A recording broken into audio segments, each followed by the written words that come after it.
大家好，今個星期咧就呢個週末咧就用一個星期六嘅時間咧就去法國東部嘅名城斯特拉斯堡去同大家介紹呢個獨一無二嘅城市嘅。點解嗰個喺法國同埋喺歐洲都係獨一無二嘅咧？有咁特別嘅地方咧？唔係喺法國個個都話去巴黎啊、里昂啊嗰啲地方去玩噶嘛，係嘛？咁嗰啲係大陸貨啊。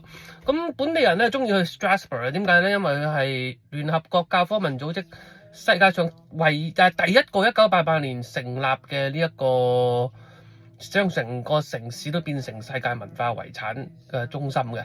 點解咧？因為佢有好特別嘅，有當地咧有一個法國同埋德國嘅混種嘅民族咧，就係叫做阿薩斯民族啦。阿薩斯民族咧就好特別嘅，因為呢個城市咧就喺德國同埋法國都統治過，咁有兩種文化嘅混合嘅，咁所以咧大家就叫佢做阿薩斯人啦。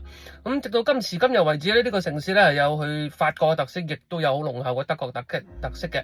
點解咧？到時我就會同大家講，同埋試一試當地嘅第一次我都係嘗試嘅呢個阿薩斯菜啊！好，一陣間見，拜拜。